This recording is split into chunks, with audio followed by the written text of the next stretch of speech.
Not just a shaky start, the political landscape in Karnataka is shaking, and it's happening just days after the new government took charge. What was supposed to be a smooth start for Chief Minister D.K. Shivakumar has quickly turned into a major internal crisis. Within just 72 hours, the state cabinet is facing its second major rebellion, exposing deep cracks in how this administration was put together. The latest blow comes from senior leader Krishna Byre Gowda. He has flatly refused to take charge of his assigned ministries, whilst Gowda was given charge of the Greater Bengaluru Authority, the GVA, the Water Board and the Metro. The crucial financial and administrative powers over Bengaluru's development have been carved out. Instead, Chief Minister Shivakumar has personally retained control over the big cash-rich Bengaluru Development Authority and the BMRDA. Krishna Byre Gowda is openly protesting this move, stating that his assigned roles give him no real power to make independent decisions, and he is now taking his grievances straight to the high command in the national capital, demanding either full, undivided control over Bengaluru's infrastructure or an entirely new department altogether. And here is what makes this serious for D.K. Shivakumar. This is not the first revolt. It is the second in 3 days. Earlier, senior leader Ramalinga Reddy quit over the very same portfolio. Reddy was unhappy that Bengaluru Development went to Gowda whilst he was offered irrigation. He said a promise had been broken. He resigned, and it took late night talks to calm him down. He said it was a matter of family relations and then brought him back. So the chief minister fixed one problem, and in fixing it, he appears to have triggered the next one. The man who caught the portfolio Reddy wanted is now saying the portfolio is hollow. One leader felt he was denied. The other says it was not worth having it in the first place. And both feel let down by their chief minister. When two rebellions break out this quickly over the same set of departments, it points to something quite basic. This cabinet looks hastily put together.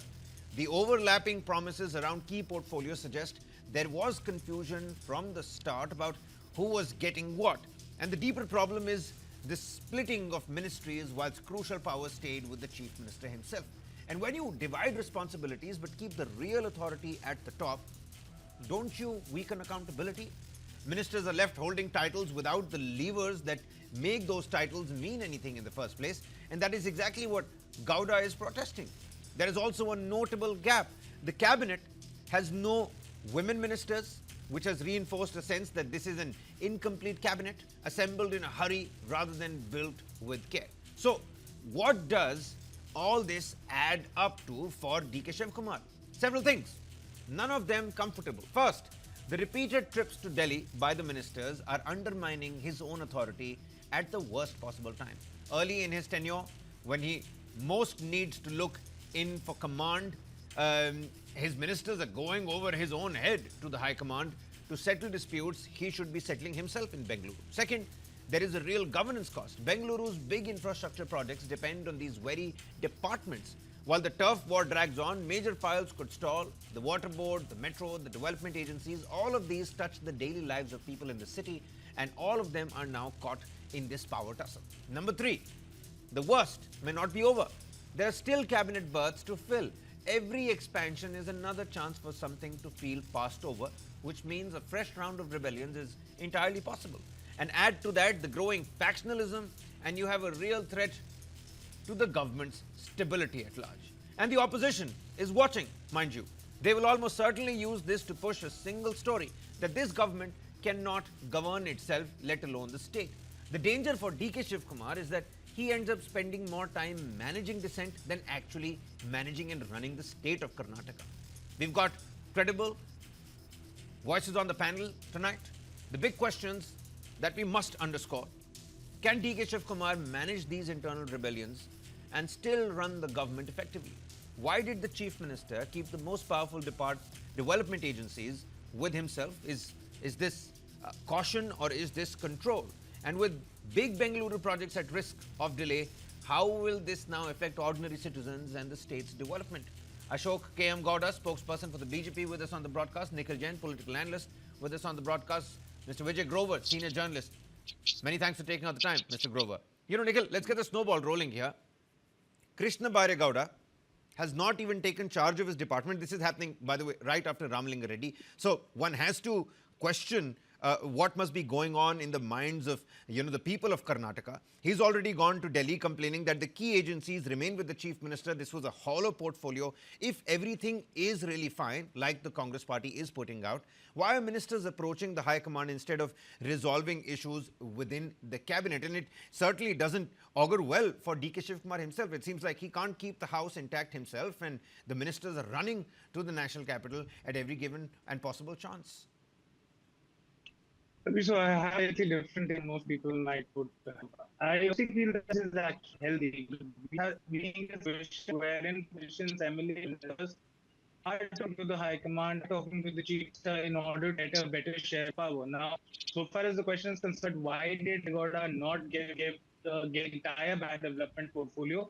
What is his demand? He also wants control of the Bangalore Development Authority and also the Greater Bangalore Development Authority, or at least that is what being reported in the media. Right, and we know that DK Shivakumar is somebody who always taken a very keen personal interest in development of law. Even while he was even was the deputy chief minister, he held on to the entire portfolio with all the concerned departments that had to do with the development of Bangalore. Now, as the chief minister, he's retained half of it, and half of it has been given to Byre Gowda. I think the decision and the execution this will be so. My apologies, Nikhil. I think there's a little bit of a technical difficulty with your audio here. I'm going to request the control room to quickly patch that up. Mr. Grover, would you like to take that question? You see, first you had Ramalinga Reddy resigning over the Bengaluru Development. Now Krishna Byre Gowda says the portfolio lacks the real power. One was denied, one says it was hollow. Is the problem the ministers or the way that this cabinet was shaped up in the first place? Several questions that have risen on that as well. Kabir, good evening. Good evening, Mr. Gowda. Also, one of the things that I would want to highlight over here is that two individuals that we are discussing here are two different set of cases altogether. Ramalinga Reddy felt hurt because his seniority, he felt that he should have got a better portfolio. But in case of Krishna Byre Gowda, we had a person who merits a bigger portfolio for the simple reason that even Mr. Ashok Gowda will agree that the way he handled the Khata, the way he handled the revenue department, these were some things which were very exemplary in terms of, as far as Bengaluru city is concerned, the kind of mess we had over the Khatas and the allocations and all that, the kind of work that he's put in. I think so, everybody who was on the sidelines was hoping that he would either be made the finance minister or be given revenue and finance, that kind of a thing. Because, one thing about Krishna Byre Gowda, and I've seen him right from his younger days when his father was the minister, and I can tell very carefully that he was very focused in terms of the kind of work he's done, not just in this regime, even in the previous term when he was the government minister. But clearly, this is something even a lot of people feel that he could have been, given the full portfolio, including BDA, if the government seriously wants to clean up BDA as they have been talking about. Though there have been some positive changes which have come in the last couple of months, but clearly anybody in Krishna Byre Gowda's case would feel hurt by the simple thing that a man who's delivered what he was asked to deliver, and he's showcased his work in such a way that every citizen of Bengaluru respects him for the kind of professionalism that he showed. And you give him a portfolio which is chopped off on the sides, and you give him only a small bit of it, it's not going to happen. And if you want a change, and at this moment when we are talking, the city is in shambles, the city is in mess, and we're looking at something that there would be hope that would have been brought in case Krishna Byre Gowda, I'm not batting for him, but having seen his work, seen his professionalism, a lot of people in Bengaluru feel that this is something which he's totally justified in asking for. In case of Ramalinga Reddy, certainly not.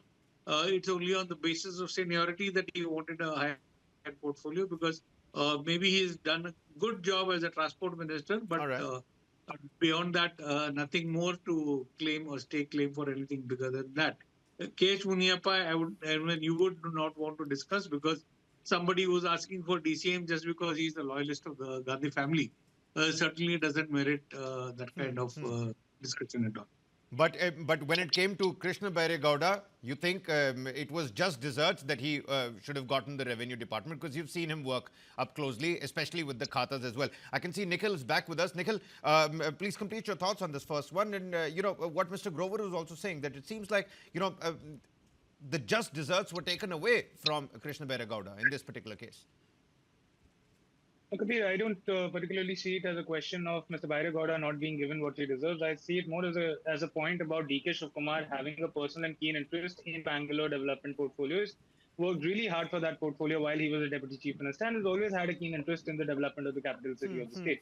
Now, that being said, I also very well understand the concerns of Mr. Byre Gowda that nobody wants a development, a portfolio of a city unless they have the development authority of that city. I'm sure a resolution would be reached soon enough, like we saw in the case of Ramalingam Reddy. Ramalingam Reddy was resigning, but DK Shivakumar held on to him. They have reached a decision on consensus, and I think we'll see a similar thing with Mr. Byre Gowda as well. Well, so, I mean, you see, after Ramalingam Reddy, you have this case of Krishna Byre Gowda, and of course, Rizwan Arshad also, I think he also made his way to the national capital today. When the critics out there are asking, and of course the BJP at that as well, the problem is that the way the portfolios were allocated, the way the cabinet was shaped up, was done with a lot of haste. Would you agree or disagree on that? I don't particularly I would not put it as a cabinet being assembled in haste, but certainly there is a time between now and the cabinet fully being expanded. Perhaps the party could have chosen a model wherein all the ministers are sworn in at once, together, and there is no difficulty. But usually what we see with political parties across the across states, across political colors, they somehow, for some reason, do not always swear in the entire council of ministers. Now, as a political observer from the outside, I really don't get a sense of it. I think all the ministers should be sworn in at once. But what's happening in this Karnataka, I don't think that's out of the norm. All right, all right. I'm going to come back to you. Mr. Gowda has been patiently waiting. Mr. Gowda, how does the BJP view all that's happening over here? I'm sure you're going to look at adding this in your arsenal to take down the Congress party. But we know that portfolio disputes and factional pressures, they're hardly new in Indian politics. But before I bring in my question, how do you read all of that's happening in Karnataka? See, instead of governing a state and instead of looking at the problems which the Karnatakas are facing day to day, the people in the Congress party, whether they are ministers, chief minister, or the MLAs, MLAs are trying to fight for getting inside the cabinet. And the people who are already inside, they are fighting for thinking that what is a pulp portfolio, and I don't have strength, I have some weakness in this. This is what they are all saying. And the people who are in the realm of affairs, they are trying to say that I want to be the DCM, and the people who were DCMs, they want to become CMs. So this is what is happening. Unfortunately today, see, after the 6 days, even the rains have started in Karnataka and monsoon has already started, and farmers have taken up the activities. Today, after the 6th day, hopefully the chief minister, that's what his schedule was. He had called the bureaucrats from the agriculture department.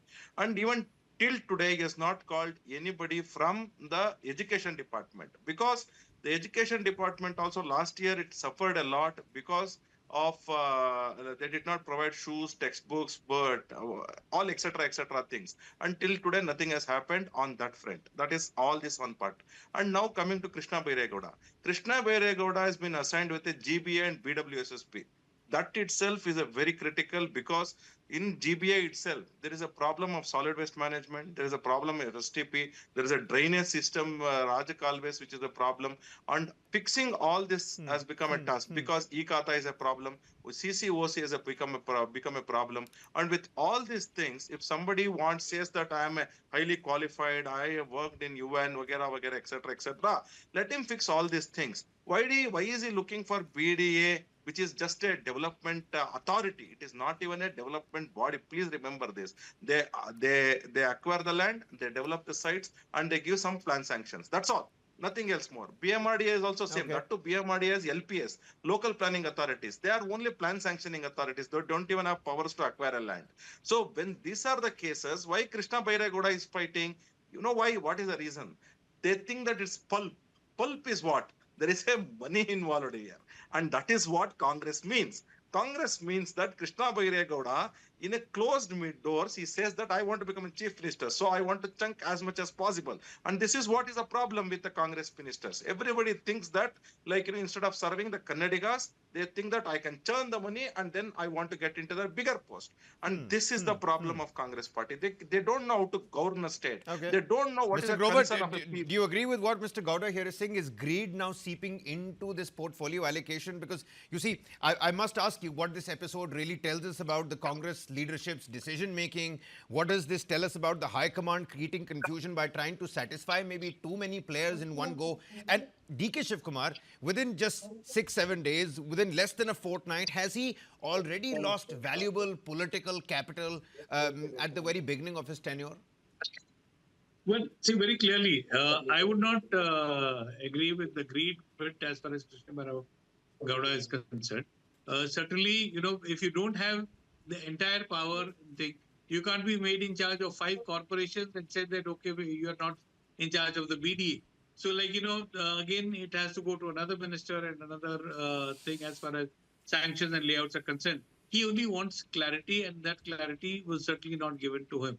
As far as this cabinet is concerned, I feel that what the Congress would have, what initially looked like a very smooth transition of power from one chief minister to another, as far as the cabinet thing is concerned, I think so somewhere the fumbles are happening, and it could be because DK Shivakumar said that it was a high command which had decided the ministers and the portfolios because it came from there. So what is the role of Randeep Surjewala, or what is the role of KC Venugopal? These are the questions which are in every mind, that, why were they involved with the portfolio and why not DK Shivakumar? Because when he convinced Ramalinga Reddy, he said that it is because of high command that these portfolios have been allocated. So clearly, a person like DK Shivakumar, who's a man of very stern style and very strong will, if he's finding himself helpless today after the transition, I feel sad that the High Command is trying to control the situation. That could be something which could be very dangerous in terms of if he is not given the authority to run his cabinet the way he would want to run, and not a KC Venugopal or a Surjewala who will decide that who gets what kind of portfolio. So clearly, this is a very neutral point of view, and I feel Krishna Byre Gowda for the seniority, for the expertise, and I'm sure Mr. Gowda will agree that the Khata was a mess during their government. Also, it was impossible to get a B Khata also or a Khata because you have to run around, and he's made everything online. He's made everything transparent. One doesn't have to go to a corporation office. Mr. Gowda, I know you will disagree with it, but I'm sure even you are a beneficiary of getting the Khatas converted online and not like running behind towers. Mr. Gowda, I'm going to come to you. I'm being told to quickly slip into a commercial breather, but before that, a quick reaction from Nikhil as well. Nikhil, help us quickly understand what, in terms of the smooth transition of power and this early doors, firefighting that DK Shivakumar has to do. What's your assessment with all the reactions and submissions so far? Maybe, like I said earlier, personally, I see this as a sign of a healthy democracy. This is not a party wherein one man is reigning supreme, where all the power is concentrated with the CMO or the PMO or the high command of the party. But every leader in the state, whether it's a Ramalinga Reddy, whether it is a But that's what the critics are saying, isn't it, Nikhil? I mean, help me understand if this is going some other way. They're saying DKS has created a cabinet without really empowering his own minister. That's what his own ministers and the MLAs are saying. See, not really. Let's look at the fact that Mr. Byre Gowda has been given the Greater Bangalore Authority, and the Greater Bangalore Authority, pursuant to the recent amendments, is the authority that has been vested with most powers of the Bangalore Development Authority. But most is the key word here. It's not like the Bangalore Development Authority is redundant. It still remains a very important body, as is the Greater Bangalore Authority. Personally, I feel that one person should be holding both the bodies, but that's not the decision that the chief minister has taken. And Mr. Byre Gowda, as the development minister, or somebody stated to be the development minister, is putting forth his concerns with that. And I think that's very healthy. You can have two different views on it. On the panel, I would say that perhaps these two authorities would be with the same person. You may have gotten somebody else. They might have said that there is reason for the authorities with two different people. And those are the pushes and pulls that are happening, and I think that is healthy. Instead of all the decision making being concentrated in one person or one office, a consultative process is being followed, and we've already seen that with Ramalinga Reddy. I mean, That he was this could be resigning, but healthy now if all this the issues was stand if resolved. this were if this was and were to turn out like a routine teething issue or teething trouble for a new government. But if this is going to be early warning signs that DK Shivakumar is going to face constant pressure in the days to come as well within his own ranks, then this is a bigger problem. I'm going to go across the board one more time, but barely days into DK Shivakumar's tenure as Chief Minister, it seems like the honeymoon period is now finally over. First, it was Mr. Reddy's rebellion. Now, Bengaluru Development Minister Krishna Byre Gowda is refusing to take charge. So, we're asking who is actually running Bengaluru. We have with us Mr. Ashok K.M. Gowda, spokesperson for the BJP, Nikhil Jain, political analyst with us on the broadcast, Mr. Vijay Grover, senior journalist. He's also with us on the broadcast. But before we slipped into this commercial breather, I think Mr. Gowda wanted to make a comment. He wanted to step in, that Khata catch-up. What's your opinion on that, Mr. Gowda? See, Kabirji, what happened in 2024 May, October, the Supreme Court gave an order without any legally constructed building. Please don't issue electricity and water supply. And if there is no kata, please don't issue any water supply. Don't supply water supply and electricity. In other states, Supreme Court's order it was. So what the other states did, like for example, Maharashtra, Uttar Pradesh, or any other state, they took a time, including Gujarat. So even Telangana also took a time. For example, they said that within 3-4 months, 6 months time, we'll formulate and we'll give some concession and come out with a formula. That is what their government said. But in Karnataka, Mr. Krishna Byre Gowda, Mr. Siddaramaiah, DK Shivakumar as a deputy CM then. So they said as soon as the Supreme Court order came, they implemented the formula. And so many people have suffered, including me. Our Grover was saying, I am not a suffering. See, I'll tell you one example of my own close friend. He came from US with his brother, and they had 2 properties. And the father had one property, and mother had another property. The kata was given as vice versa. The mother's property was shown as father's was shown as mother's. Why? Because they said that there is a corruption angle to it, and because these people are from US, they don't know how to pay and what to pay.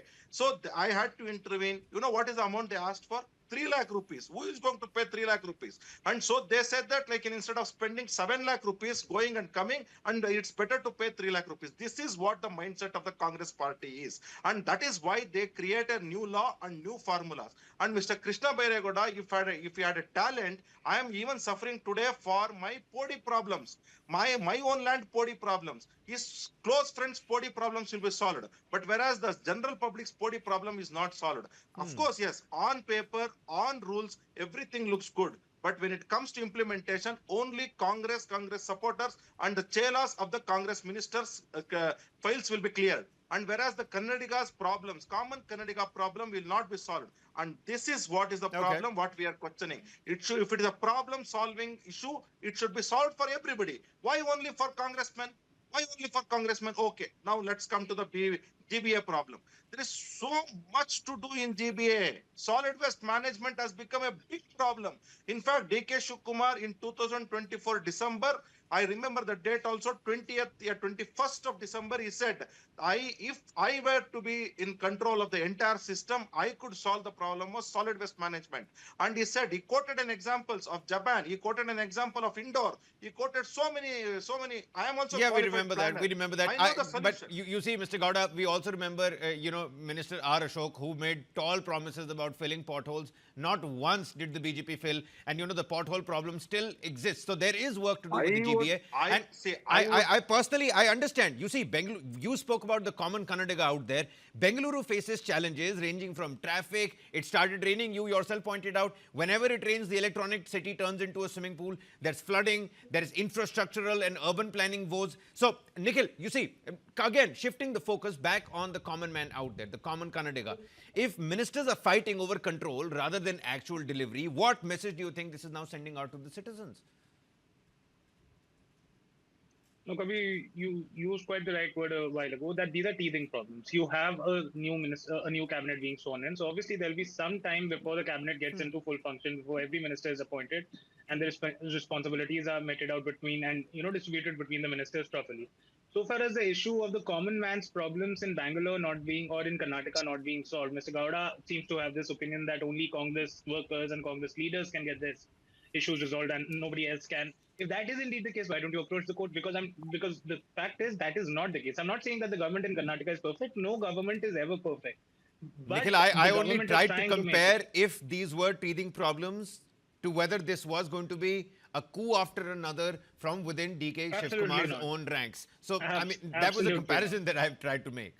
No, I was on the word that you used. I quite like the words that you used. That these are teething problems. You would take some time for things to get in order. But it And that's doesn't look like perfectly it. You see, fine. it doesn't look like it. Within less than a fortnight, two ministers, one, stepping down, the others rushing to the national capital. It doesn't augur well for DK Shivkumar. Would you agree or disagree on that? No, as I said, that when you have a cabinet being changed in the middle of the term of a government, there will be certain issues. There would be things that need to be sorted out, and that is the process of that is carrying on. And again, I'd like to reiterate on the example of Mr. Reddy. Mr. Reddy was resigning, but within a day, he sat with the chief minister, and the issue was resolved. That's the kind of quick decision making the state requires in terms of the leadership solving the issues within the government and whatever political dispensations there are. And I'm sure this Byre Gowda issue, the contentions that Mr. Byre Gowda has, would be solved in a matter of days. Within a month, I'm sure this government will distribute all the portfolios. There would not be any of these teething issues, Okay. and things can go back to normal. You see, Mr. Grover, coming back to you, I think you very nicely summarized the exact problems, whether it's going to be Surjewala, whether it's going to be K.C. Venugopal who is going to come out and do the firefighting, keep the actual hose in their hand when the fire actually erupts, and that's going to be another problem for DK Shivkumar. Help us understand, from a Karnataka political perspective, do you think this is teething problem or do you think this is early warning signs? Because whether it's about a politically sensitive battleground, whether this is about a posh or a plump portfolio, what is essentially going to happen in the days to come? Kabir, right from beginning, we've been talking about it. Okay, there was maybe a two and a half year term understanding that was there between DKS and Siddaramaiah. But when you have a chief minister who completed 3 years of his tenure with good track record. I read today also that Kerala is not able to run the bus passes because it doesn't have the kind of money. Here, all the guarantees have been implemented pretty effectively, and that's something which was the credit that Siddaramaiah was asking.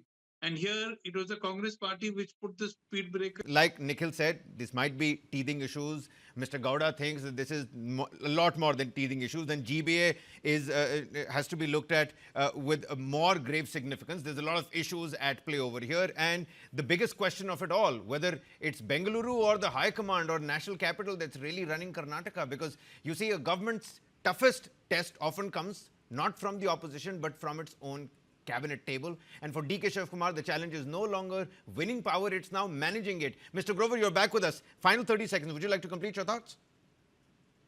Well, clearly, this is where, the Congress has created trouble, and it's better if it sorts the mess at the earliest. Because what's impacting now is the But government. that's the big question, no, Mr. Grover? That's the big question. I agree. They have to sort that mess out. But who's going to sort that mess out? Is it going to be Delhi or is it going to be the cabinet in Karnataka? I think so. The leaders will have to talk between themselves. Siddaramaiah will maybe have to still be supportive as far as DK Shivkumar is concerned, and the Congress High Command will have to let the state leaders run the state rather than trying to interfere in the state leadership affairs. You see, I remember when that press conference was about to happen, Surjewala on one side, K.C. Venugopal on one side, and then you had DK Shivkumar right in the center, and Siddaramaiah, he was trailing a little bit behind. With the pigeon's chest, DK Shivkumar came out. Would it be safe to say right now that Siddaramaiah might be smiling just a little bit with all of this that's happening? Certainly. That's something where, I went to his house yesterday, and the kind of lobbying that I saw there clearly shows the fact that, he still is the boss. All right. So a lot of problems and so many projects that are being delayed. Nikhil says these are teething issues. Let's wait till the dust settles and we'll find out ourselves. If ministers keep looking to Delhi before looking to the Vidhana Sauda, then the question is quite simple. Who's really running Karnataka, Bengaluru or the High Command? And we don't have an answer to that at the moment. Mr. Grover, Mr. Gowda, Nikhil, many thanks for taking out the time and speaking to us here on In Your Interest. We're going to slip into a quick commercial breather here. Our second story, a really important one. This is about the dipping fertility rate. Don't go anywhere.